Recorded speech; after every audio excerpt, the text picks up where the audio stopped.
తెలంగాణ కాషాయ కొత్త దళపతికి స్వాగతం పలుకుతున్న సవాళ్లేంటి? స్థానిక సంస్థల ఎన్నికల్లో మార్క్ చూపిస్తారా?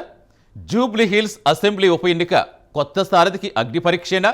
వీటితో పాటు పార్టీ నేతల మధ్య ఆధిపత్య పోరుకు చెక్ పెడతారా? ప్రత్యర్థి పార్టీలపై పై చేయి సాధించేందుకు ఆయన అనుసరించే వ్యూహమేంటి?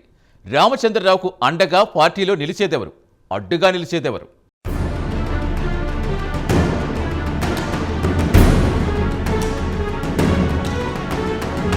తెలంగాణ బీజేపీ పగ్గాలను మాజీ ఎమ్మెల్సీ రామచంద్రరావు చేపట్టారు. అనూహ్యంగా కొత్త సారథిగా బాధ్యతలు దక్కించుకున్న రామచంద్రరావుకు పార్టీలో అనేక సవాళ్లు వెంటాడుతున్నాయి. పార్టీలో ఆధిపత్య పోరుకు చెక్ పెట్టడం ఆయన ముందున్న అతిపెద్ద సమస్య. పార్టీలో 8 మంది ఎంపీలు, 8 మంది ఎమ్మెల్యేలు, 2 రాజ్యసభ సభ్యులు, 3 ఎమ్మెల్సీలతో తెలంగాణలో బీజేపీ బలం 21 మంది ప్రజాప్రతినిధులకు చేరింది. వీరిలో తాజాగా రాజాసింగ్ పార్టీకి గుడ్ బై చెప్పారు. 2 కేంద్ర మంత్రులను, 8 మంది సీనియర్ ఎంపీలను ఎలా సమన్వయం చేసుకుంటారనేది ఇంట్రెస్టింగ్ గా మారింది. ఎంపీల్లో పలువురు అధ్యక్ష పీఠంపై ఆశలు పెట్టుకుని నిరాశకు గురయ్యారు. ఈ నేపథ్యంలో వారి నుంచి రామచంద్రరావుకు ఎలాంటి సహకారం అందుతుందనేది ఇప్పుడు హాట్ టాపిక్ గా మారింది. బీజేపీ రాష్ట్ర అధ్యక్షుడిగా రామచంద్రరావు ప్రకటనా కార్యక్రమానికి ఎంపీ అరవింద్ దూరంగా ఉన్నారు. వ్యక్తిగత కారణాలతో రాలేకపోతున్నానని ముందుగా సమాచారం ఇచ్చినప్పటికీ ఏదో అసంతృప్తి కారణంగానే రాలేదని పార్టీలో చర్చ సాగుతోంది. ఇంకోవైపు ఎంపీ ఈటెల రాజేందర్ కార్యక్రమానికి వచ్చినప్పటికీ నిరుత్సాహంగా కనిపించారు. బీజేఎల్పీ నేత మహేశ్వర్ రెడ్డి కార్యక్రమం మధ్యలోనే హడావుడిగా వెళ్లిపోయారు. ఇక తాజా మాజీ ముఖ్యమంత్రులను ఓడించిన కామారెడ్డి ఎమ్మెల్యే వెంకటరమణారెడ్డి పార్టీకి దూరంగా ఉంటున్నారు. ఎమ్మెల్యేలు పాల్వాయి హరీష్, వెంకటరమణారెడ్డి అధ్యక్ష ఎన్నిక ప్రకటన కార్యక్రమానికి దూరంగా ఉన్నారు.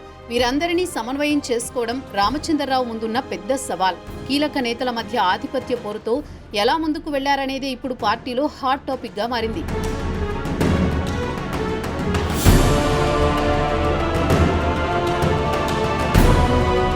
స్థానిక సంస్థల ఎన్నికలు త్వరలోనే రాబోతున్నాయి. పార్టీకి క్షేత్రస్థాయిలో బలమైన క్యాడర్ లేకపోవడం పెద్ద మైనస్ పాయింట్. పార్టీకి రాష్ట్ర వ్యాప్తంగా గతంలో 11 లక్షల మంది సభ్యత్వాలుండగా వాటి సంఖ్యను 34 లక్షలకు పెంచుకోగలిగారు.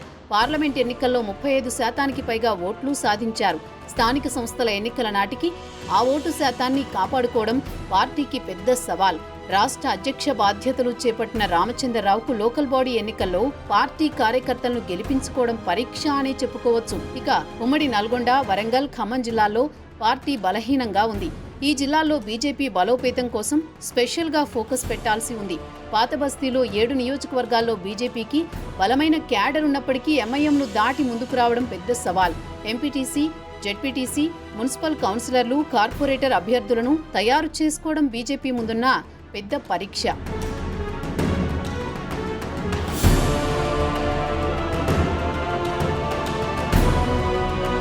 గతంలో బీజేపీ గ్రేటర్ హైదరాబాద్ అధ్యక్షుడిగా పనిచేసిన రామచంద్రరావుకు ప్రజా సమస్యలపై ఆందోళన కార్యక్రమాలు నిర్వహించడం పెద్ద ఇబ్బందికరమైన సమస్య కాకపోవచ్చు. అధికార కాంగ్రెస్ పార్టీ వైఫల్యాలను ఎండగడుతూ ప్రజల్లోకి వెళ్లగలిగితే పార్టీకి కలిసి వస్తుందని భావిస్తున్నారు. ఎంతో మంది కార్యకర్తలకు పోలీసు కేసుల నుంచి విముక్తి కల్పించిన రామచంద్రరావుకు సైలెంట్ క్యాడర్ కలిసొచ్చే అంశంగా చెప్పుకోవచ్చు. హైదరాబాద్, రంగారెడ్డి, మహబూబ్ నగర్ గ్రాడ్యుయేట్ ఎమ్మెల్సీగా పనిచేసిన రామచంద్రరావుకు 3 ఉమ్మడి జిల్లాలపై గట్టి పట్టుంది.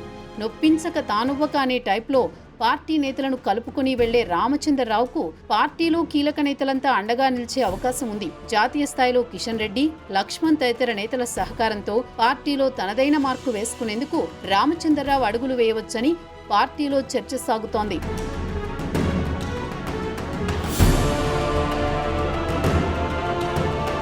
మరొకవైపు జూబ్లీహిల్స్ అసెంబ్లీ స్థానానికి త్వరలోనే ఉప ఎన్నిక జరగనుంది. ఈ స్థానంలో సిట్టింగ్ స్థానం బీఆర్ఎస్ది. ఉప ఎన్నికల్లో బీజేపీని గెలిపించడం అనేది కొత్త సారథికి అగ్ని పరీక్ష అనే చెప్పాలి. ఇప్పటి వరకు బీఆర్ఎస్ కు ప్రత్యామ్నాయం తామే అని, వచ్చే శాసనసభ ఎన్నికల్లో అధికార పీఠం దక్కించుకుంటామని కమలం నేతలు ధీమా వ్యక్తం చేస్తున్న నేపథ్యంలో ఈ ఉప ఎన్నికలో గెలుపు కీలకమనే చెప్పాలి. దీన్ని బట్టే బీజేపీ బలం ఎంత పెరిగింది, కాంగ్రెస్ కు ప్రధాన ప్రత్యర్థిగా బీఆర్ఎస్ కు ప్రత్యామ్నాయం బీజేపీ కానుందా అన్న చర్చకు ఈ ఉప ఎన్నిక ఫలితం చెప్పనుంది.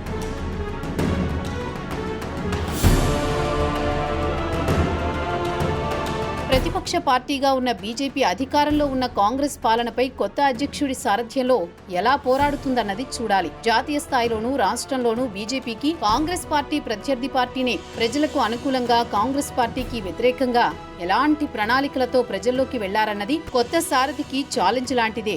బీఆర్ఎస్ పార్టీని ఎలా నిలువరించి బీజేపీని ముందుకు తీసుకువెళ్తారన్నది కూడా సవాల్తో కూడుకున్న పని. ఈ విధంగా రెండు పార్టీలను వెనక్కి నెట్టి బీజేపీని తెలంగాణలో నెంబర్ 1 గా తీర్చిదిద్దుతారా? ఎలాంటి ప్రణాళికలు తయారు చేస్తారన్నది చూడాలి.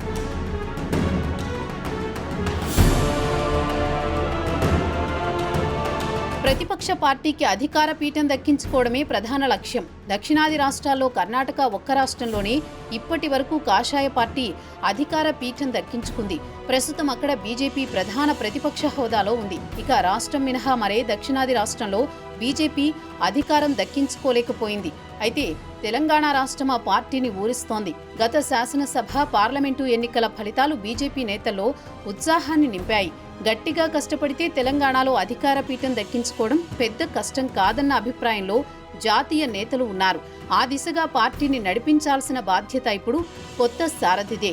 అయితే ఈ విషయంలో నూతన సారథి రామచంద్రరావు తనదైన ముద్ర వేస్తారా లేదా అన్నది మాత్రం వేచి చూడాలి.